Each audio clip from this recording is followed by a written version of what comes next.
Now, we all know slavery is a huge part of Black history. I would go as far as to say world history. I think it's fair to say that it's an integral part of the history of Black people, especially when you consider how they came to be in the UK and America, like mainly. Although I want to say, prior to slavery, the history of Black people was very rich. A lot was happening. We had empires. We had all sorts of stuff popping off. Slavery is not the starting point for Black history, although quite often it feels that way, especially when we consider how Black history is presented to us in schools and stuff like that. I like, if I can use that word, but I like to look at slavery as a bump in the road of Black history because, let's be real, it was pretty effed up. But during slavery that lasted over 400 years, amongst the harrowing accounts and stories that have surfaced over the years, we generally tend to hear about the experiences of women, like just generally. You know, we hear about the levels of abuse, how they were used, literally abused, and even as far as being used as milk machines for newborn babies of slave masters. You know, we hear all of these really kind of gut-wrenching stories. And we understand that the level of treatment was disgusting. There's no argument about that. And I think the truth of the matter is, there isn't anybody that would deny that male slaves didn't exactly have it easy either. Like, no one did. I want to talk about two ways, although sadly there are more, two ways that the Black men that were enslaved were sexually exploited too. Now, I just want to say a lot of this is based on my own research. And the reason why I want to bring this to light is because given that my whole bit is sex and wellness, and also given that it's Black History Month and I wanted to shed some light on some of the things that feed into Black sexuality, Black stereotypes when it comes to sex and all of that stuff, I think it's important that, and as hard as it is, because believe me, this is not easy. Talking about anything to do with slavery is not easy for any Black person. I can't imagine it's easy for anyone that's got a heart, but as a Black person, to know that this shit happened to your ancestors makes it even harder to, you know, stomach. So yeah, I just felt that understanding some of the sexual atrocities that occurred and how they kind of feed in to today's society is a different angle to take stuff. As I said, I just want to focus on two of the ways that Black men were sexually exploited, even though there are more. First off,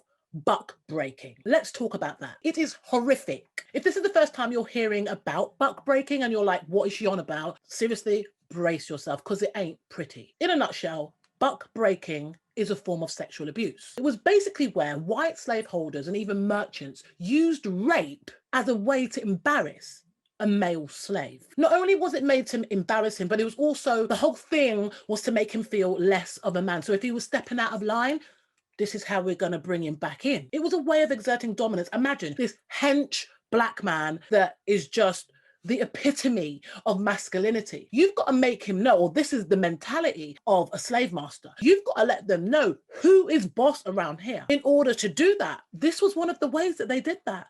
They exerted that dominance. They embarrassed these people and took the piss, basically. This particular type of abuse gained popularity when slave rebellions increased. So when slaves were like, you know, we're not having this. When that kind of increased, that's when the buck breaking increased too. In a sick and twisted way, what they would do is literally strip the slaves down so they were butt naked. They would flog them and then they would rape them. Like literally just sodomize them in front of a crowd. This was a public thing. This was done in front of a crowd, often in front of the slave's family, wife, sons, daughters. Humiliation. That was the overall aim. And as well as being subjected to rape, on occasions, these enslaved men would be forced to have sex with one another too, as you can only imagine. The humiliation was way too much for some slaves. And as a result, they would kill themselves. They would literally kill themselves. And if they didn't kill themselves, it wasn't unusual for someone that had been buck broken to literally just disappear, never to be seen again. It was that deep. The second thing, and I'm really not going to labor on about these because it's a lot. Breeding farms. So eventually, like the whole slavery thing got to the point where abolitionists were stepping in. The whole kind of movement to stop slavery was gaining momentum. And as a result, slave ships were stopped. So the flow of slaves reduced dramatically. And obviously that, together with more and more slaves being freed, meant that there was a decline in the availability of slaves. Slave masters had to think of other ways of basically maintaining. They didn't want to let a good thing go. So they came up with this idea of breeding farms. And it's literally what it says on the packet, breeding farms, a farm to breed slaves. They literally took slaves, slave men that were strong and healthy, and forced them to have sex with women and get them pregnant. The madness is, it did not matter who these women were. They would be forced to have sex with female slaves that were their mothers, their daughters, their sisters. It did not matter to the slave owner. They just wanted more slaves. It's just unbearable to think about the whole thing. And actually, these breeding farms is where the term motherfucker came from, because, as I said, these male slaves were forced to have sex and to try and impregnate anybody, and that could have been their mom, hence the term motherfucker. I think it's also worth mentioning these male slaves that were forced to do all this breeding, a lot of them actually died of sexual exhaustion. You can imagine, like, in terms of being forced to attempt to impregnate loads of women on a daily basis, that means you need to be ejaculating on several occasions throughout the day. And we all know that, you know, that's not really something a human male can do over and over and over and over again, day in, day out, without there being some kind of repercussion, hence sexual exhaustion. It's awful, isn't it? It is just awful. Talking about slavery is always so difficult. I just want to make one really quick point. As I said, because sex and wellness is my whole thing, something like this, I feel like understanding these atrocities, these sexual atrocities, kind of